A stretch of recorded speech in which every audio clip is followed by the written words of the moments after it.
Support for First Coast Connect is provided in part by Baptist Health and North Florida TPO.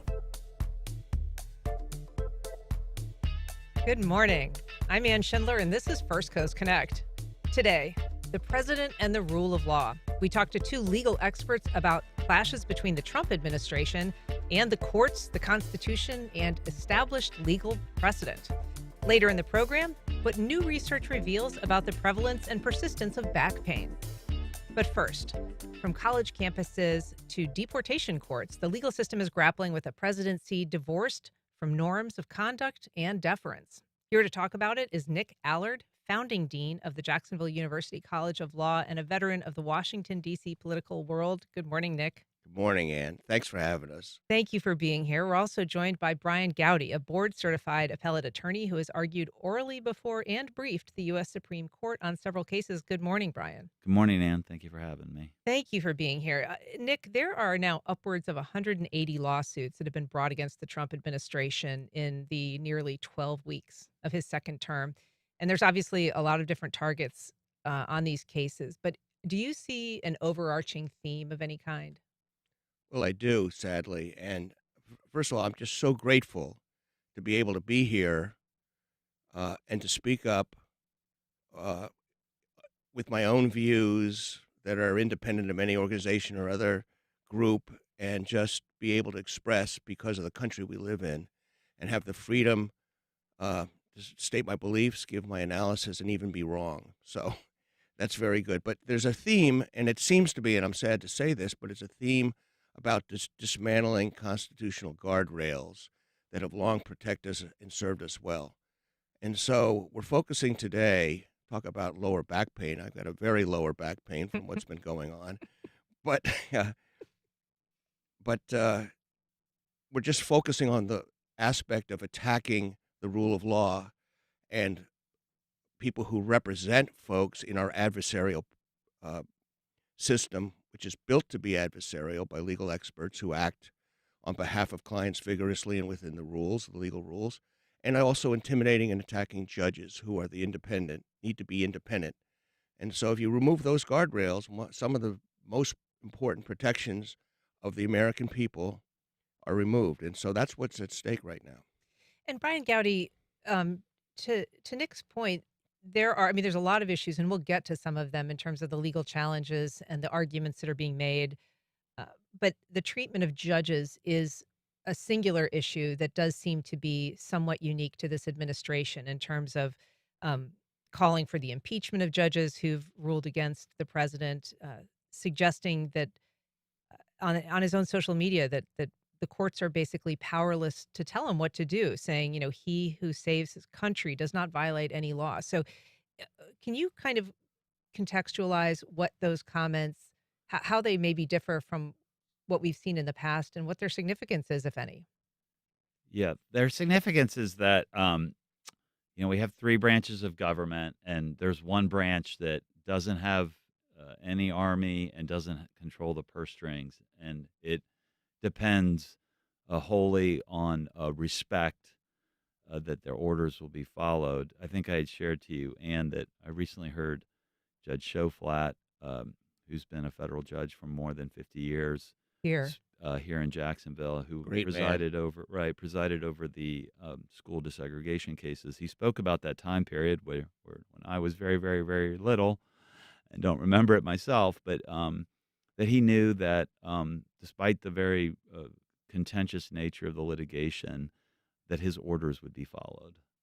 And I think that personal attacks on the judges, like we've seen from the administration directed at Chief Judge Boasberg, the chief judge for the District of Columbia, are completely unwarranted and need to stop.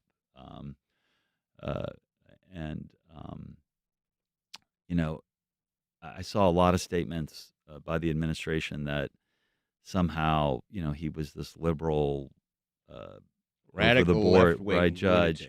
lunatic. The basis on which the Supreme Court reversed him was very narrow. And we should say this is the deportation case that is Right. at issue. This is the judge. This deals with the case where the administration was deporting alleged members of a Venezuelan gang to El Salvador and it happened very, very quickly over a weekend.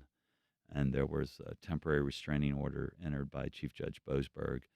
Um, and what the Supreme Court unanimously has agreed that each of these individuals is entitled to due process. It was not a significant victory for the administration, despite their public statements since then. At the Supreme Court level. Right. The, what the victory was where should those challenges take place? And um, I read there was 9 justices, and then there were 3 judges at the D.C. Court of Appeals, including one, relatively conservative judge. They all agreed that the administration has to give these immigrants due process. The question simply was where. And I think, for the administration to attack Chief Judge Boasberg, all 14 judges Agree. that these individuals are entitled to due process before they're deported. And his order was essentially disregarded, right? In terms of, these people shouldn't be sent back. And then when they were in the air saying they need to be brought back. And Yeah, the administration took the position that because the order was only oral, it didn't have to be followed. And I don't think anybody who's practiced law or been involved in the court system would agree with that. I've never heard of anybody saying that I can disregard the judge's order unless and until it's put down in writing. I mean, walk us through what might happen. I mean, if you said to a judge, "Hey, judge, you didn't put that in writing. I don't need to follow that directive." I mean, the system would break down. Lawyers, I don't think the lawyers would be, probably not able to practice law if that was the position we took. I mean, the reality is that when you're in these type of cases, things are moving very fast.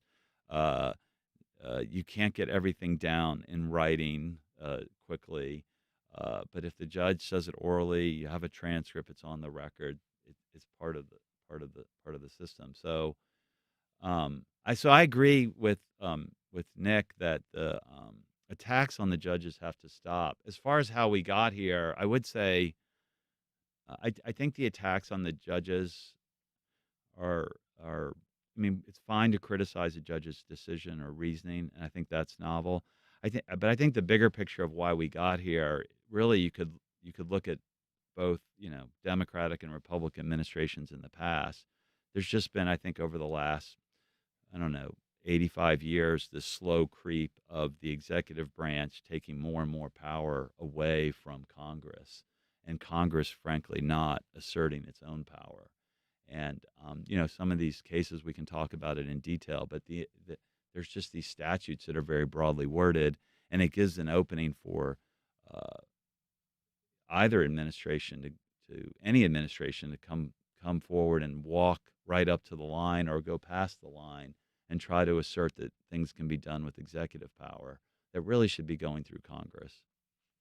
And Nick, you were sort of alluding or mentioning how the administration and its allies have characterized the judge in this particular case, calling him a lunatic. But we know that, his AG Pam Bondi and his border czar Tom Homan have also said this judge has no authority. We don't care what he says. I mean, essentially saying he has no business telling us what to do in this case. And it does seem that disregard could lead to just open defiance. Chaos and a constitutional crisis. So I agree. And also, I agree with everything that Bryan was saying. And the vice president who supposedly has a law degree from a very fine institution in New Haven, has said point blank that, which is wrong, that the president doesn't have to obey court orders. At least that's the way I heard it. Yeah, he said, quote, judges aren't allowed to control the executive's legitimate power. And that is wrong. And the importance of this is that one of the responsibilities of of lawyers in America and legal educators is to help not only educate their students and each other, but the public about how our government is supposed to work. So when somebody in the public hears that the vice president of the United States, who has a law degree, says that, it's up to everybody else to help correct that and to demonstrate that that's simply not correct. But I can understand how people might be misled by that. It's unfortunate, and he ought to know better. But we would have chaos if judicial orders, they can be, there's a process, as Chief Justice Roberts has said when he weighed in about the intimidation of judges, and I think the criticism, I think it was of Judge Boasberg. He said, you have a process. If you don't disagree with a judge, you can complain about it, but there's a legal process and to follow, and that's the way that we should proceed, is through the legal process and procedures. Our Constitution, the rule of law, can be boiled down to this. It gives us the right to live in peace and harmony and prosper and be different and to disagree. We have this wonderful right to be different and to disagree peacefully while we progress and try to be a better, more perfect union. So, what is a constitutional crisis? We hear a lot about, we could have a constitutional crisis if judges' authority is disregarded. And it has been in these cases, in some of them so far. There has been this expression of open defiance. At what point does it become a constitutional crisis? Does it have to be defying the Supreme Court as opposed to federal, district court judges? Well, we're not there yet, and I have to believe that our beautiful, cantilevered, constitutional, self-correcting system of limited government will prevail. But we can see the end. We can see the chaos from here. And the crisis will come if, for example, there is judicial process that concludes that the government is wrong, and then it just overlooks it. It is not up to just the courts to sustain, to be the only institution that backstops our Constitution. Now, right now, the United States Congress, and forgive me for saying this, but I don't think I'd get much disagreement on this, is supine and prone at the same time, which is quite a maneuver, a gymnastic maneuver. So that is why so many lawyers and educators and retired judges and civic groups are speaking up now. And so I predict that will grow, not diminish, and the public will join them. If you're just joining us, we are talking about some of the conflicts between the current administration and the Constitution. We're talking with two legal experts, and we will take your calls and questions. If you have them, you can give us a call at 904-549-2937. You can email firstcoastconnect@wjct.org, or you can reach out on Facebook, Instagram, or X at FCC On Air. We do have an email from Tammy, and she's asking, kind of specific to the issue of deportations. Could you talk about the difference between deportation and rendition? And as a second question, would rendition to a foreign prison be a violation of the Eighth Amendment under the prohibition of cruel and unusual punishment? I've heard both of those terms used here and there to describe what's happening by these roundups and deportations. Can you kind of provide some clarity of what the distinction is there? I'm not an expert on that distinction, so I don't want to weigh in on what that term rendition is being used. I would just say, generally speaking, those who are not citizens are subject to the immigration laws, and there are, as we were discussing, there are some statutes that give the president and the executive branch pretty broad authority for deporting people. And so I think what's happening really here is that these statutes, some of whom are very old, one from 1798, have never been used this way before. And that's the Alien Enemies Act you're referencing. Right. So, and I think what's happening is that the executive branch right now is really pushing the outer boundaries, if not going beyond the outer boundaries of what these statutes say. And of course, they're entitled to make their arguments in court. What they're not entitled to do is disregard the courts, because that would lead to the constitutional I might crisis. be able to cast a little light on Tammy's question. And by the way, Tammy, if you don't have a law degree, we'd love to have you at the Jacksonville University College of Law, because Always recruiting. those are two great questions, the difference between rendition and deportation. And then this concept, which I don't see any of the brainiest lawyers in the United States have yet raised, but you point out, is that the Eighth Amendment prohibits cruel and unusual punishment. And if we are sending people who have U.S. rights to a foreign prison that arguably is cruel and unusual because it doesn't meet our standards, that's another argument. So well done, Tammy, for raising that question. So rendition is typically associated with covert, dangerous. It's removal from the United States covertly of people who pose based on, even in that instance, some judicial review, but to send them to a less protective jurisdiction outside of the United States for interrogation and Mm. so on. So that's commonly the case. So if you expand that broadly, our rights not to be snatched off the streets and then sent somewhere else, if you're using rendition, it's supposed to be a very narrow um, process. It's not one where you see, well, we want to get out of this country a million people. That's not what it's for. And no one wants dangerous terrorists in this country. Nobody wants criminals who are illegally here in this country. This is about something else, much broader, and the courts and laws are there to protect Americans. And we protect the least advantaged, and sometimes we protect the rights of people who are bad so that they are justly accused and processed, and that protects us. Because if we don't protect the littlest, the weakest, and the worst of us, we're not protecting ourselves. We have a call from Les on the west side. Good morning, Les. Go ahead. Good morning. Great show. I would like to ask if your group, your panel there, believe that the president is operating on his own knowledge of the law, or do you feel that he's being counseled by others? Thank you. Thanks, Les. Your thoughts? No, he clearly has counsel. I mean, he has the White House counsel. He has a lot of lawyers at the Justice Department. I think, one thing clients can do, including the president, is you keep changing lawyers till you find the one that gives you the answer you want. And I think there has been some of the lawyers within the Justice Department, have tried to correct things.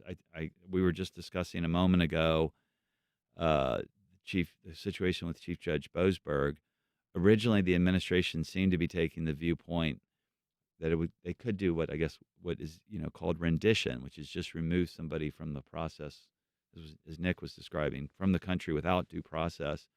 By the time that case got to the Supreme Court, though, the government had conceded that it needed to give due process. So it seemed like at some point some lawyers weighed in with that. But we can't know. We don't know what legal advice the president is getting. That's privilege, but he's getting legal advice. I don't think he's doing these things on his own, but he's obviously getting probably the legal advice he wants. Well, we do know that, in the case of Kilmar Abrego Garcia, who is the Maryland father that was deported to El Salvador, that the judge in that case, the same judge, had asked the president or his lawyers, why the federal government couldn't bring him back from this prison. And the attorney said to the judge, I don't know. My client hasn't given me a reasonable answer, and then was subsequently removed from the case. And so there are attorneys representing the president that may not necessarily be on the same page always with him, Nick. Yeah, and before Nick, I just want to weigh in on that real quickly. I think we talked about the constitutional crisis. One, I think, very encouraging sign, or I should say a encouraging sign, is President Trump on Friday was asked about the unanimous Supreme Court decision affirming the Maryland judge's order requiring the administration to facilitate the return of that individual from El Salvador. And he said he would respect the decision. I think the administration needs to do that for every judge, not just when it's 9 justices. But Nick, you want to weigh in? Well, I think you really hit the nail on the head there. Who knows what goes on in the president's mind, but he was reputed and notorious, or I guess I use a less pejorative term, he was well known to disregard advice of his counsel and do go through the process that Brian was just describing about finding counsel. And now, this is concerning, is that there are directives out, including issued by the Attorney General of the United States, which is quite extraordinary and unprecedented, that nobody at the Justice Department or other people are supposed to disagree or criticize or have an independent opinion. Mhm. And so I think there's an intimidation internally of attorneys who are both inside the government operating. And an example was that the attorney who appeared before the court, Chief Judge Boasberg, and explained the truth that he didn't have an answer and that he couldn't explain what had happened, he was fired. Mhm. So there are consequences, and it's not dissent and disagreement and vigorous debate are not comfortable, they're time-consuming, and sometimes they're unwanted, but they're healthy and they're useful to get to the right answer. We've got an email from Ross, and he says Trump is not the first to act this way towards the judiciary. He's just following the precedent set by those before him. FDR intimidated the Supreme Court into backing down by threatening to pack the court. He writes, Obama spoke fondly of his pen and phone. Americans seem to like the imperial presidency, and Trump recognizes that, which is why he acts like a king. That was something you were sort of getting at a minute ago, Brian. Yeah, I think that's.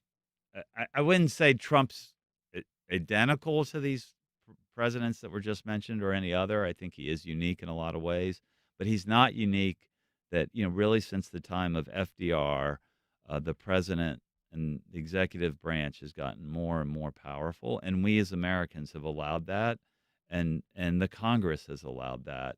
I mean, just as an example, from the last two Democratic administrations, there's a big problem, obviously, with the Dreamers under immigration. But rather than get a congressional solution, because that seemed to be too difficult, we had an executive order. And then, in the last administration, there's a problem with student loan debt, a big problem. But rather than get a congressional solution to that, we had an executive order. Mhm. And this may seem way off topic, but it's for those of you that are sports fans, there's lots of problems right now with amateur athletics in the NCAA. But rather than get a solution from Congress on that, we don't have an executive order. We have a lawsuit solving it. So I think really a lot of this boils down to Congress in the last 80, 90 years hasn't done what it was designed to do, which is make the law. Sadly, it's dysfunctional. Mhm. It really is. But I'll tell you one thing in terms of, first of all, FDR's court packing scheme was one of the greatest failures of his 4 terms and did not succeed, and he paid a sharp political price for it. But the other thing is, Mrs. Allard, my mother, um, Mhm. always hammered into our heads that 2 wrongs don't make a right, right? So just because it's been done before doesn't make it right, and we're now in a place where we continue to work together, hopefully collaboratively, towards a more perfect union. We can decide with our own eyes what's the way to go. And I think that the rule of law and the Constitution provides the guardrails that have kept us together as a very in very difficult, changing times. I want to ask a little bit about, we've been talking about the president's actions and attitudes towards the court judges, but there have also been these series of actions recently taken about against lawyers and law firms, which has been commanding some headlines recently because it is so unusual. These are law firms that have in many cases fought the administration on one case or another, have earned the president's ire, and so are now being targeted and sort of forced into these agreements with the president in order to make these executive orders go away. Um, And some preemptively sought the agreements. So there's 9 of the largest, most prestigious, wealthiest law firms that have reportedly, because we haven't really seen the details, worked out an agreement to avoid the harsh retaliatory penalties that would have been imposed otherwise, or investigations. But 3 have drawn a line and are litigating.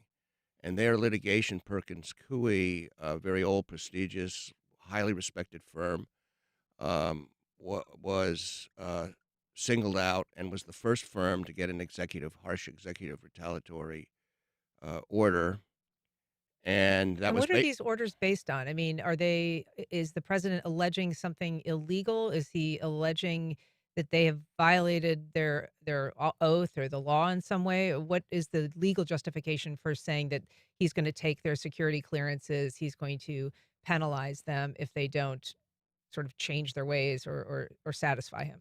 Well, I should say that from my reading, this is my personal opinion, but a lot of people share this view. There is no constitutional or statutory basis whatsoever, and there's no evidence presented. And in fact, one of the fatal defects of the executive orders, again, in my opinion, is there's just assertions, and the explicit rationale is for disfavor, political views expressed, representing clients that you don't like, in some cases, accused of being racially biased. These firms are probably the furthest thing from that you can imagine, but it's basically because of asserted DEI policies, which is a hot button. So the three cases that were brought in record time, in two cases on the same day, a temporary restraining order nullifying the effective date of these orders was obtained by the courts.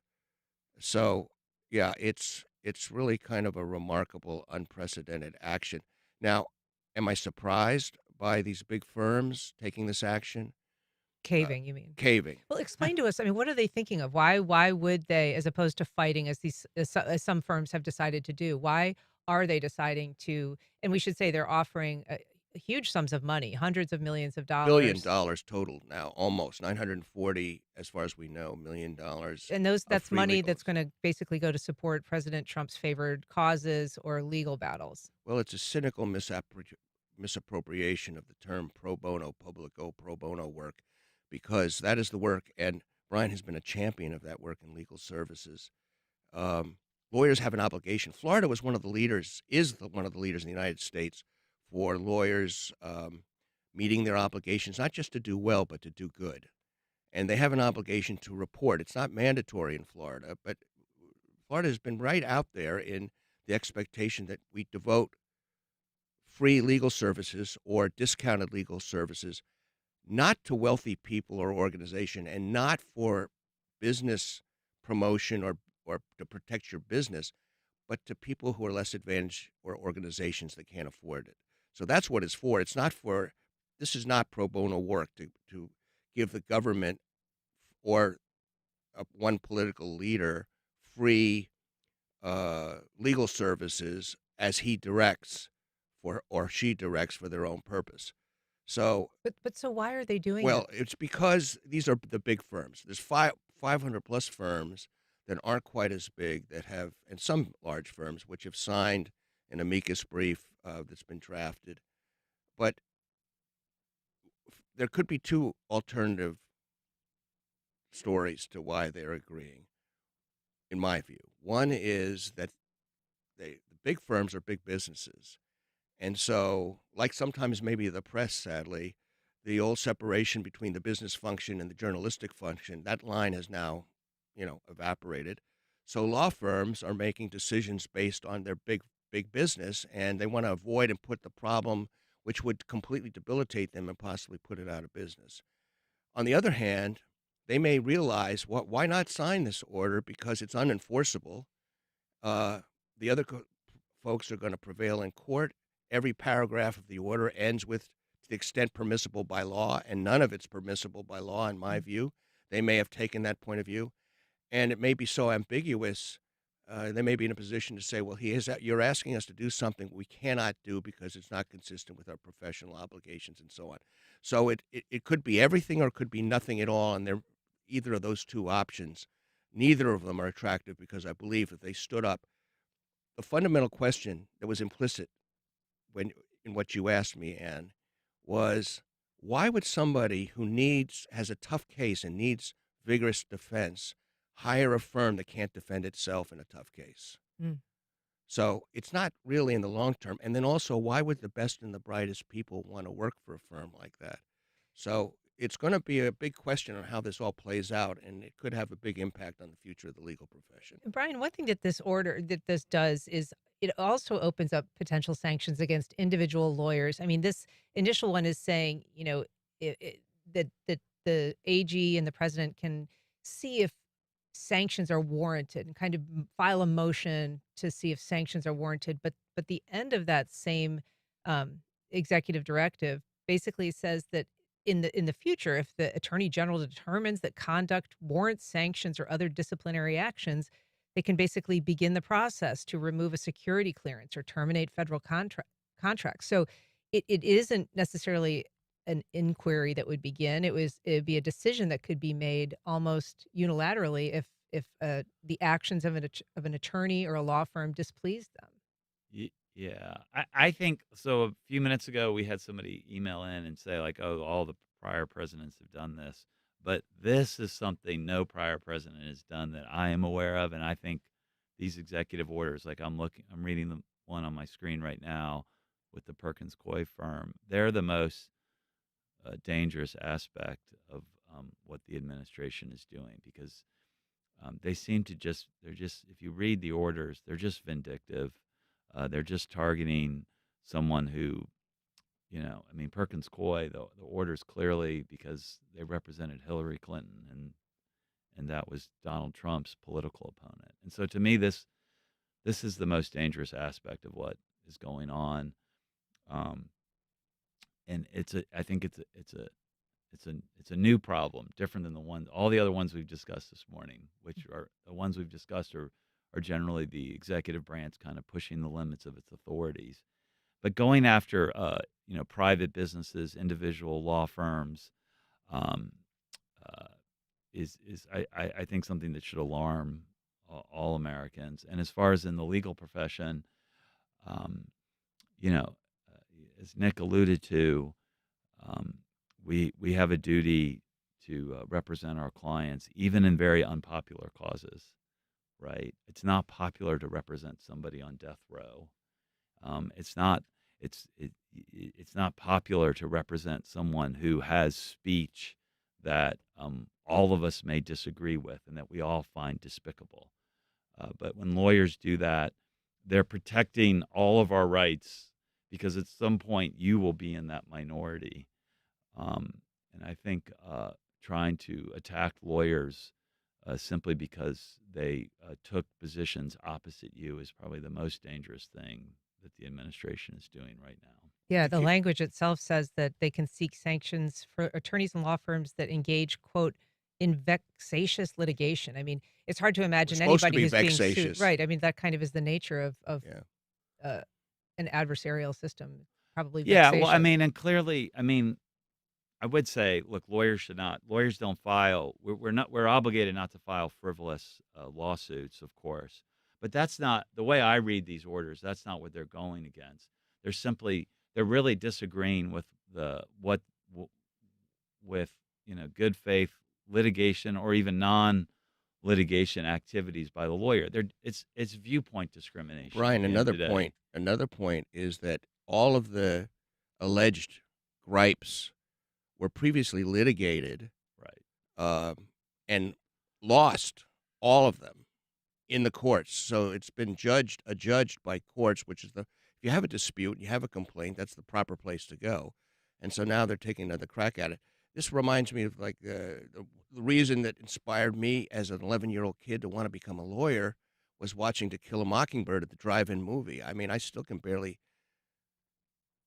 remember that moment when the light went on for me when Atticus Finch took the case, the really unpopular case of defending the black man who was wrongly accused of raping a white woman. And he took that case. He lost the case. But when he walked out of the courtroom and his children were sitting up in the gallery with the black pastor, and the black pastor said, "Stand up, Scout." That was his daughter's name.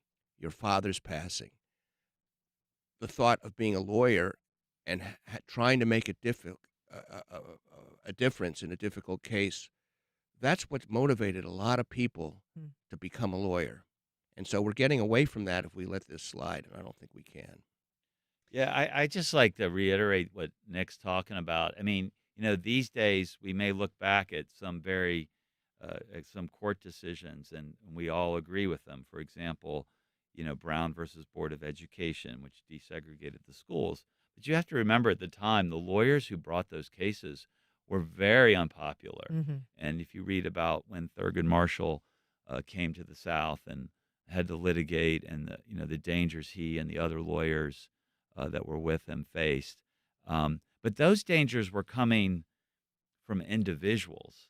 When you read this executive order, I mean, it's the same type attitude that that resisted for the desegregation litigation, but it's actually in the president's executive order.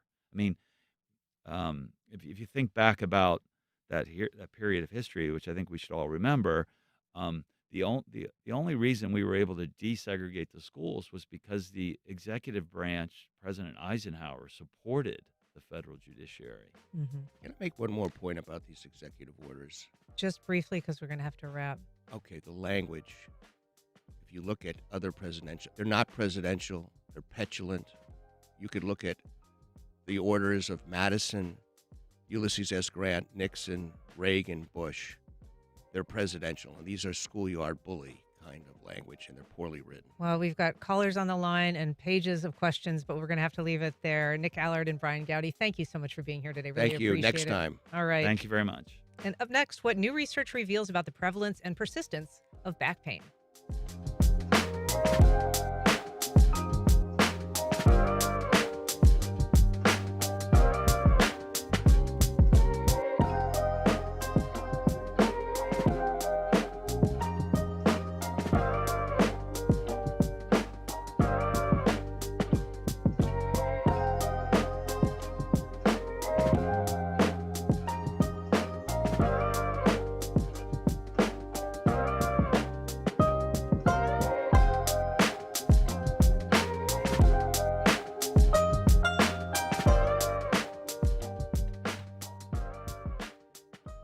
Welcome back.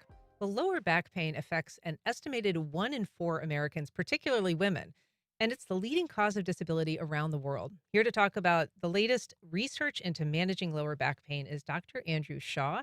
He's a neurosurgeon at Baptist Health. Welcome, Dr. Shaw. Thank you, Ann. Thanks for having me this morning. Thank you for being here. So why is back pain so common, and why is it so difficult to treat? Yeah, so back pain is so multifactorial. If you think about the causes of back pain, there's multiple moving parts in the spine. There's multiple joints called facets. There's multiple bones. There's ligaments. There's muscles. There's discs. There's nerves. So if you think about the multitude of just structures that could potentially cause pain, there are so many potential options for pain, and the identification of those pain generators is incredibly challenging. And there's, I guess, a lot of ways to injure all of those moving parts. Yeah, if you imagine as we age, it's like a wear and tear on your tires. You only get one set of these tires, and when you wear them out, you wear them out. And we accumulate that wear and tear as time goes on in life. Do you see particular causes? I mean, everybody associates things like yard work, with a back injury. Is there something that is a leading contributor to the kinds of back pains that you're dealing with surgically? So it's just living life. It turns out we're under gravity. When you live under gravity, we have stresses and weights on our bodies, and depending on how we live and how we act, we can exacerbate or cause progressive, more rapid degeneration of our spines. And as that degeneration accumulates, that's when we get those pains that show up. There are all kinds of ways that people address back pain. Some of it is through surgical solutions, and that's kind of what you offer. But I know that there has been some recent research into non-surgical remedies for back pain, just recently published in the BMJ journal, Evidence-Based Medicine, that it kind of looked through all of these trials and found that most non-invasive treatments for back pain were not effective. And they were looking at everything from acupuncture to massage to muscle relaxants, acetaminophen, opioids, like kind of the gamut of treatments for non-invasive solutions for back pain. And I was surprised to see how generally ineffective they were finding those. It's such a great question.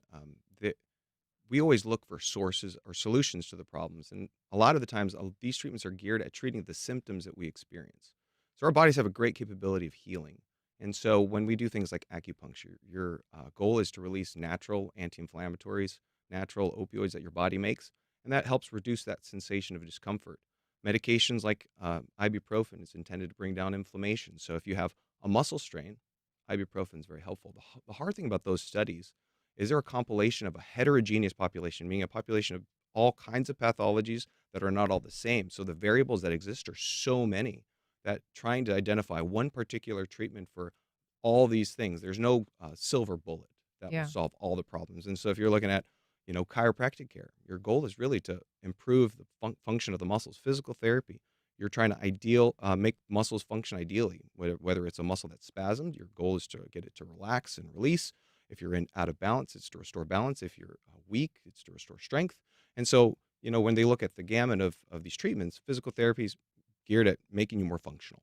And so if it's more functional, and then you're able to, eliminate some of those sources of pain. If it's inflammation, things like injections are super helpful, because if you think about an acutely herniated disc, a recent disc herniation where it's compressing a nerve, there's lots of inflammation. And by giving a shot of anti-inflammatory steroid, you can really bring down a lot of the inflammation.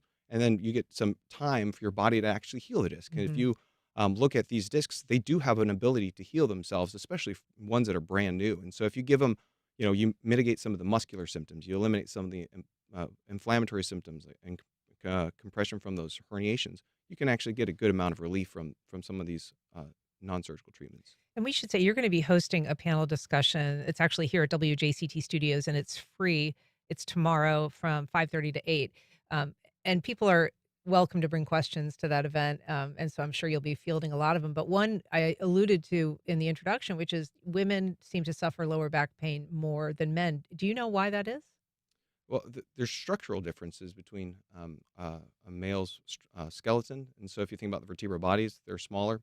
As women age, the estrogen support disappears. And so there's a more rapid breakdown of bone. And so you have risks for things like osteoporosis and fractures. And I think, living life with a busy mom, you're busy. You have things to do, whether you have kids and you have a job and all these other responsibilities. It ends up being that a lot of it is self-care is neglected. And I as a feel result, like pregnancy plays a role too for a lot of women, that they develop some back pain during a pregnancy or the period after. yeah, so for sure, when you're in preparation for having baby, your ligaments are supposed to relax and be prepared to stretch. And so if you imagine those ligaments, they get stretched and relaxed. If you think about your abdominal muscles, they actually separate.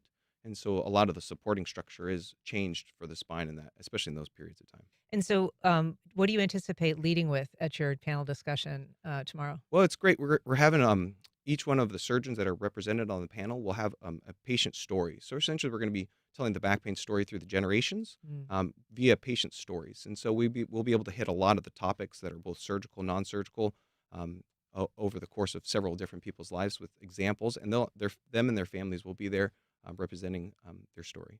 Well, if you're interested in getting a ticket to the free event, you can go to womenspinehealth.eventbrite.com. Dr. Andrew Shaw, thanks so much for being Thank here. you. Appreciate it. Up next, a new line. Hogan Law. I'm Wayne Hogan. One texter call can wreck it all. Learn more through distracted driving presentations for teens and the workforce. Arrive alive. Let's end distracted driving. More at HaroldHoganLaw.com. The Jacksonville Music Experience presents Psych Soul Band Ghost Funk Orchestra performing live on the WJCT soundstage on Friday, May 2nd at 7 p.m. Tickets and more information at jacksmusic.org/JME events. America's boys are falling behind in school. We're launching a special series to find out why. Episode 1, How Do Boys Learn? He told the teacher, "This is boring." And he said he wanted to go home. He calls it 6 cruel hours of our lives, an acronym for school. Don't miss the start of Falling Behind, the miseducation of America's boys. That's on the next On Point. Today at 11, here on WJCT News 89.9. On the next Fresh Air, actor Richard Kind. You've seen him on countless TV shows and films in his 40-year career. Only Murders in the Building, Curb Your Enthusiasm, Spin City, Mad About You, A Serious Man, and as Bing Bong in Inside Out, just to name a few. He's now the announcer and sidekick on Everybody's Live with John Mulaney. Join us. Today at noon on WJCT News 89.9.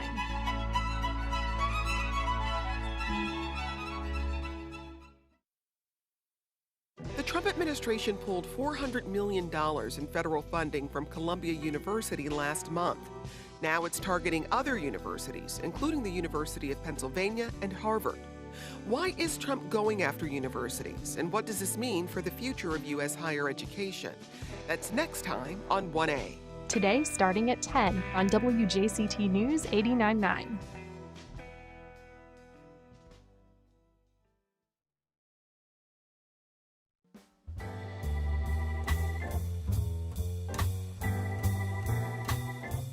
Welcome back. Well, a new crop of First Coast celebrities is queuing up for their dancing debut in just a little less than 2 weeks, actually. Here to tell us about the 11th annual River City Dancing with the Stars fundraiser is TJ Ward. He is a featured dancer and executive director of Project Opioid at the Jacksonville Chamber. Good morning, TJ. Good morning. Thanks for having me. Thank you for being here. So, you're not a dancer by trade. Not at all. How were you approached for this, and how did you decide that you wanted to do it? So I received an email from the staff over at JCC, the Jacksonville Children's Chorus, and the email said there's an opportunity for you to become a celebrity dancer to help raise funds for the Children's Chorus. I went and met with them. They shared the mission of the organization, and it was something that I took to right away.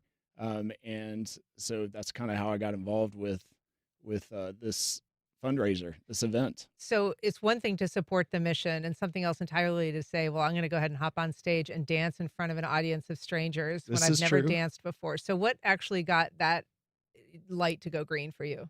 So for me, it's and the Children's Chorus does some amazing things. They have opportunities to really perform with their touring choirs all over the world, honestly, and lots of unique opportunities to do some things that, you know, most kids would never get to do. But for me, it was the kids that they're helping that normally wouldn't have access to the fine arts, to this type of choral education, to performance opportunities. And so that's what tugged at my heartstrings, and that's what really got me involved and caused me to take this leap into the dance world. And so the chorus was founded in 1995, but their own record keeping shows that about 44% of the people who are the children who participate receive some sort of aid to help pay for this programming. And so I guess, you know, that's the genesis behind this. I think it's been going now for 11 years, this annual event. But what did you need to bring to it in terms of physical ability and, I don't know, I guess adaptability to pick up a new craft? Yeah, so it's something that was completely foreign to me. I grew up playing sports. I didn't do anything in the dance realm. So you would think that some of that would translate pretty easily, but there was a learning curve for sure. So you talk about it adapting to, you know, different types of movements, and my instructor, because they'll pair you with a professional dancer as your instructor, is very patient with me. And it took a while to catch on, but then it's kind of like anything else. Muscle memory takes over. And once you memorize the routine, you can start, you know, fine tuning it and working on some of the specific details related to it. And that's kind of where we're at now leading up to the event. And so this is a competitive event. There are judges that constitute half the vote. There are donations from individuals that I think $1 counts as a vote. And so that all adds up to see who is the winner. But you really have a knockout performance. I don't think has ever been done in the history of this Dancing with the Stars locally. To my knowledge, this routine hasn't been done. It's the finale to Dirty Dancing. It's a little bit different, but all of the main parts are included, including the iconic lift there at the end. So we're going to pull that off on April 26th at the event, and hopefully it'll be a crowd pleaser. It definitely is going to be a crowd pleaser. That is an incredibly popular song and dance, I think, for a lot of people, an iconic film. And so what made you choose that? I'm a competitor, a competitive person, and I figured if I could do something challenging like that and pull it off, maybe that would give me an advantage. In addition to the fundraising, obviously, first and foremost, this event is, you know, exists to help raise funds for the chorus, but I also want to win. So I figured if I could pull that off, maybe I'd have a good chance. And you have been doing some social media to promote both your participation, the fundraising component, but you also have put up some snippets of you guys in rehearsals. Yes. So if people are interested in seeing some of that and kind of checking out your moves and the dance routine, where can they find that? So on Instagram, I'm TJ Ward FL, as in Florida. Facebook, TJ Ward, and then on LinkedIn, I'm on there as well, TJ Ward FL. We will link to that with our story on our website so people can check it out. So this is, as we said, it's a little over a week. It's the 26th on Saturday, and it's at UNF's Lazara Performance Hall. Are you getting some nerves? I mean, how are you feeling now that we're really getting close? It's crunch time. So I'm not nervous yet. And I imagine the day of, there will be a little bit of nerves. We did a dress rehearsal, so that was helpful in front of our fellow competitors. We all performed our dances a couple weeks back. And that was a little nerve wracking, but I think, the more time we're able to put in, the more comfortable we get with the actual dance performance. I think it'll translate, on the night of. So looking forward to it. I'm more excited than anything else. And really, yes, I want to perform the dance, but I'm also really excited to see how much money we can raise for JCC. Yeah. Well, we wish you the best of luck, TJ Ward.